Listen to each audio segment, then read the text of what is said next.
만나보시죠. 잉글랜드 프리미어리그 2021 시즌 14라운드 리뷰는 바로 토트넘 핫스퍼 대 레스터 시티입니다. 경기 결과는 아쉽게도 토트넘이 0대2로 패하였습니다. 이 경기 이전까지 감독 간의 역대 전적은 7경기 2무 5패였는데요. 레스터의 수장 로저스가 무리뉴에게 단 1승도 거두지 못하고 있었던 것이죠. 그렇다면 어떻게 로저스가 무리뉴에게서 감격의 첫 승을 기록할 수 있는지 매치 이즈온의 AI 데이터와 함께 알아보시죠. 토트넘 대 레스터시티의 AI 팀 평점은 67.7 대 79.5입니다. 탭 수치는 356 대 346. 여기서 말씀드린 수치인 탭은 상대방 위협지역 공격 지수로 다음과 같이 상대 위험지역에서의 불터치의 총합이라고 할 수 있겠습니다. CTP 수치는 5 대 15를 기록하였습니다. 여기서 말한 CTP는 끝까지 연결된 완성형 전술을 말합니다. 12라운드 팰리스전 클린시트가 깨진 이후 토트넘의 리그 레이스에 적신호가 켜졌습니다. 4경기 연속 클린시트를 달성했던 토트넘은 최근 3경기에서 5실점을 기록한 것이죠. 승점 획득도 단 1점에 그치며 우승권에서 빠르게 멀어져 버렸습니다. 반면 올 시즌 무승부가 없는 레스터는 팀 컬러에 맞게 이번 토트넘전에서도 확실한 모습을 보여줬습니다. 물론 골을 만들어내는 과정에서 자신들의 패스워크, 즉 CTP를 만들어내면서 골을 기록하지는 않았습니다. 하지만 그 과정에서 토트넘 수비진의 실책을 유도한 전진성과 적극성은 경기 내내 상당히 돋보였죠. 따라서 단순히 운으로만 치부할 장면은 아니었습니다. 레스터는 60분 토트넘의 자책골 이후 추가골보다는 스코어의 안정화를 최우선 목표로 하였습니다. 마치 평소 토트넘의 패턴처럼 말이죠. 즉 레스터는 남은 30분간은 비교적 수비 태세에 들어갔다는 말인데요. 그럼에도 불구하고 15개의 CTP는 탭과 수비 비중 대비 굉장히 높은 수치임을 알 수 있습니다. 토트넘 입장에서 이 경기를 한 문장으로 축약하자면 숨기고 싶었던 민낯을 완전히 드러낸 경기라고 할 수 있습니다.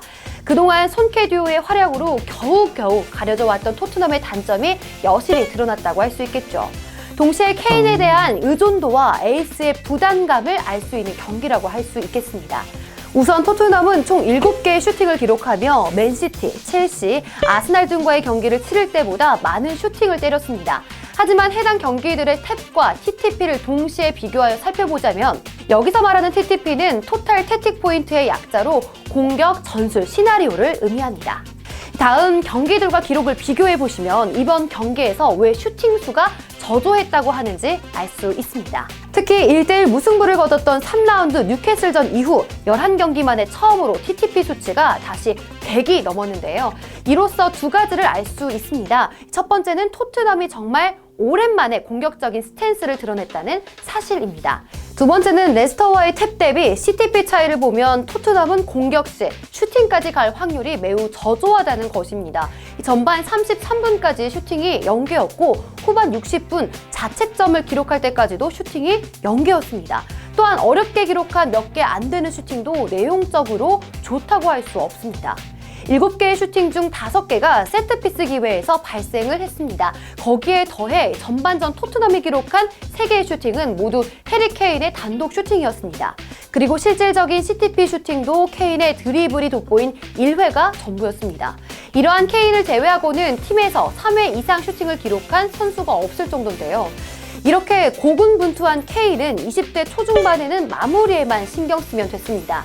하지만 현재는 공격진 전체를 신경 써야 하는 실질적인 리더로 바뀌어 나가고 있는 과정입니다. 이러한 변화는 최근 팀 승리 시 케인의 CTS 수치를 보면 알 수 있는데요. 다음과 같이 케인은 올 시즌 단 14경기 만에 지난 3년간의 리그 어시스트 총 기록을 능가하는 수치를 보여주고 있습니다. 이는 케인이 자신의 골 욕심을 버리지 않고서는 불가능한 일입니다. 에릭센과 알리의 실질적인 부재 이후 케인은 이제 최종 마무리뿐 아니라 경기 전개를 풀어가는 막중한 임무를 수행하고 있는 상황입니다. 따라서 유스 출신으로 개인적 성과보다는 팀 성적 및 트로피를 우선시하려는 성향으로 바뀌어 나가고 있는 것이 분명하다고 할 수 있습니다. 하지만 지단의 프랑스, 메시의 바르샤, 케빈 데브라위너의 맨시티 등에서 보듯 경기가 안 풀릴 시에는 에이스에 크게 의존하는 경향이 있습니다. 최근에 토트넘도 이런 현상이 발현되고 있는 것이죠. 그렇다면 이번에는 레스터의 승리 요인을 알아볼까요? 이 경기 레스터의 최우선 과제는 전반의 빠른 득점을 최우선적으로 막는 것이었습니다.